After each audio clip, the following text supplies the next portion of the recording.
What's up, it's George the Fragrance Apprentice, and today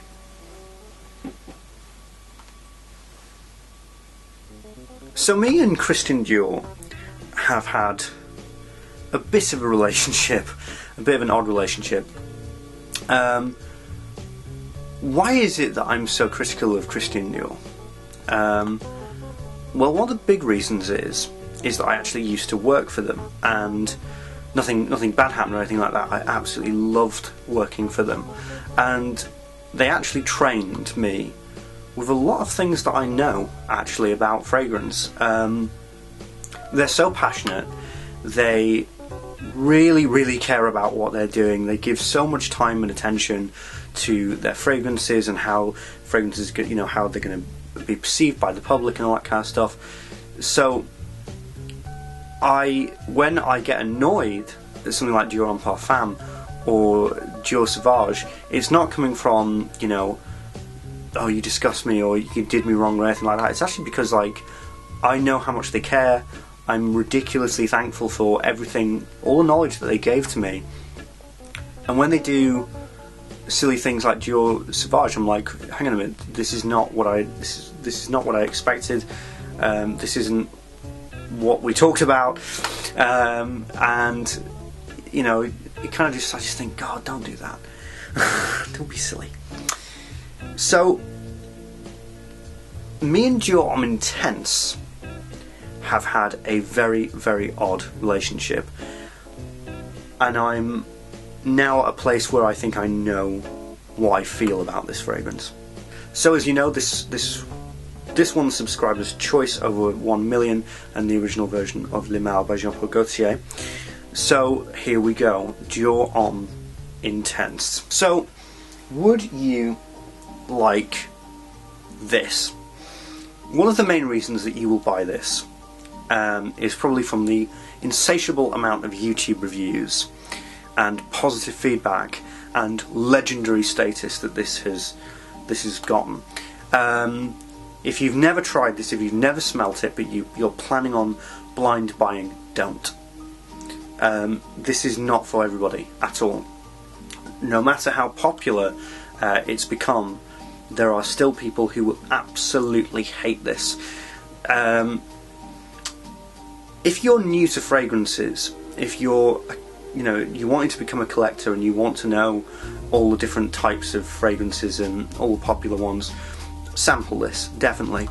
But in general, I would say if you're looking for a romantic fragrance, if you're looking for a date fragrance, this.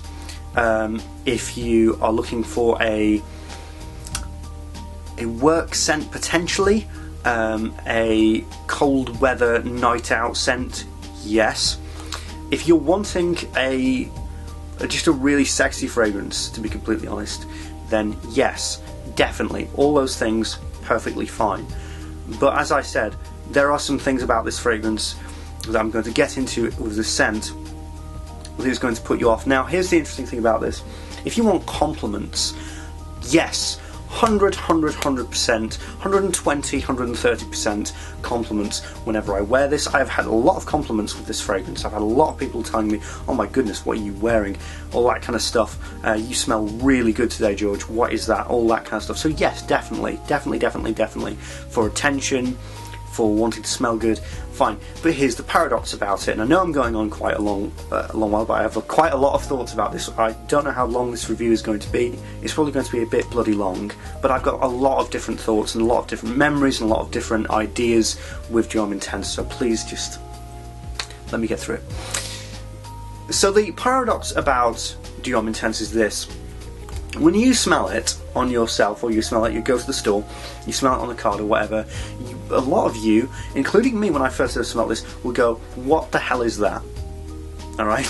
Because to somebody who's not used to this just literally smells of foundation, makeup, lipstick, and all that. It literally just, when I first smelt it, bam, I was suddenly transported to year 8 when I was about to go on the school play or whatever, and I was playing like a clownish character, and they were putting loads of foundation and lipstick on my on my person, and all the women were wearing, you know, lipstick and all that kind of stuff. It just literally just took me back to there, and I was like, what the hell is this? Why would I ever, like, what are people on about? I would never want to smell like that. But here I am, and I've used quite a bit of it, so it's a weird fragrance. So just, I would never recommend this more to you than this one. Please don't go out and just buy this. Try it, sample it, and be patient with it. Presentation.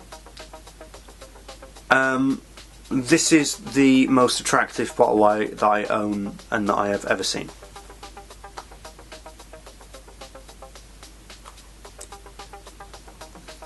Ten out of 10. It's just it's perfect. It's absolutely perfection. It just looks so so sexy and so seductive, and just, I don't know, the shape is perfect.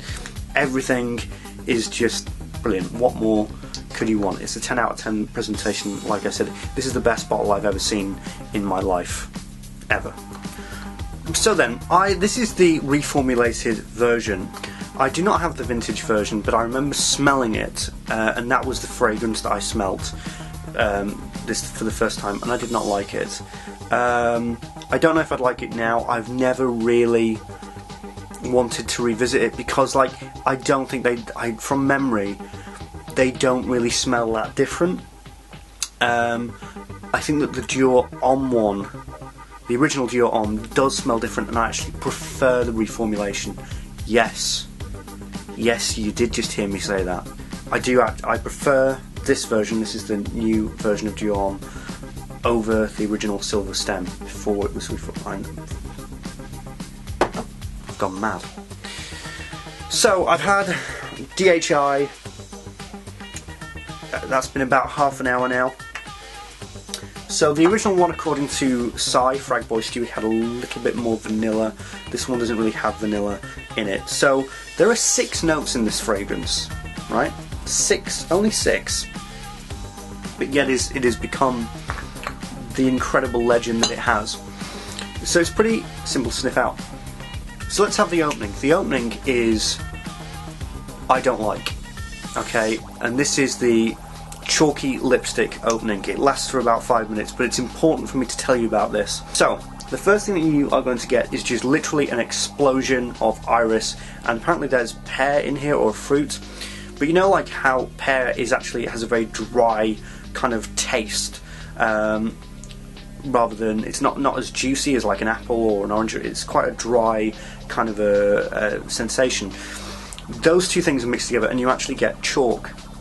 I get like a chalky lipstick like makeup bag kind of thing straight off. I don't like this. I still don't like this. I've had this for years. It's one of my favourite fragrances, but I don't like the first 5 minutes of this.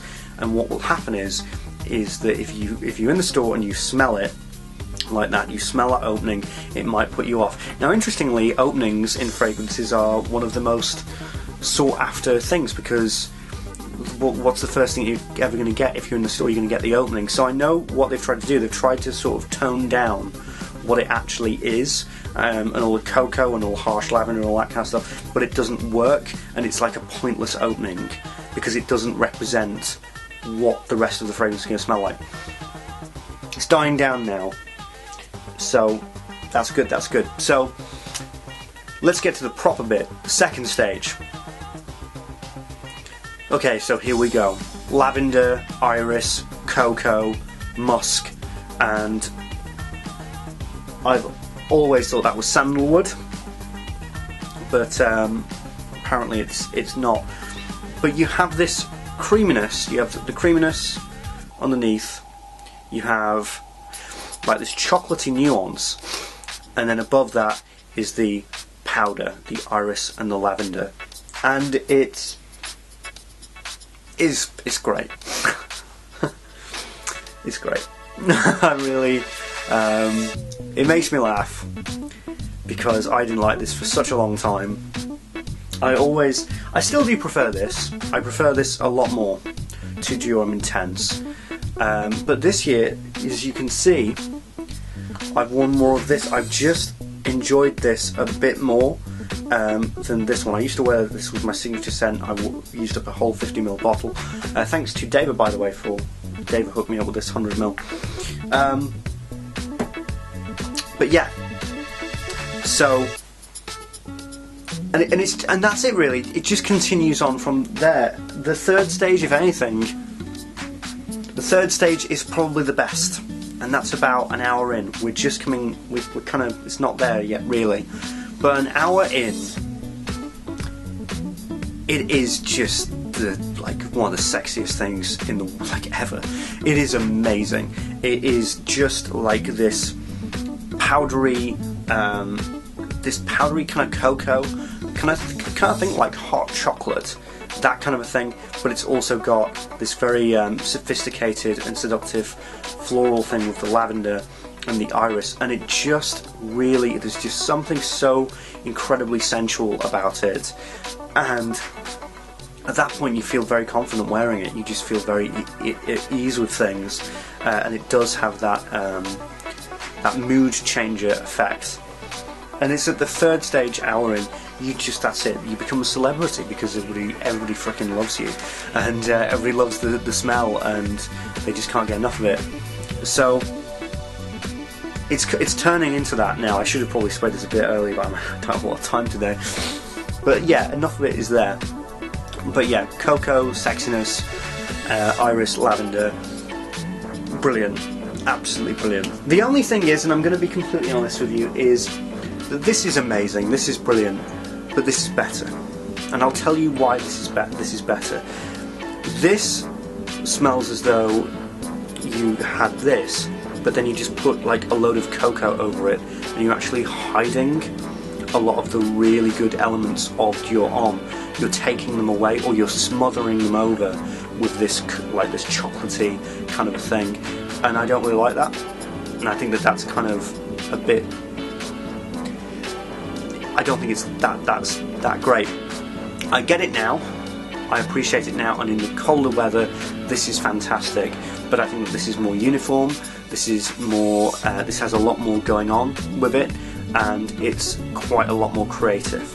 So this one, hey, don't worry about it. If I'm going out on a night out and I just want to smell really sexy, fine. But if I want to go out and I really want to, wear something that is very special and quite unique, I know that nobody else is going to be smelling like it, Dior Homme. So I gave this, I must have given this 10 out of 10. I don't know what world I would have ever given this below 10 out of 10.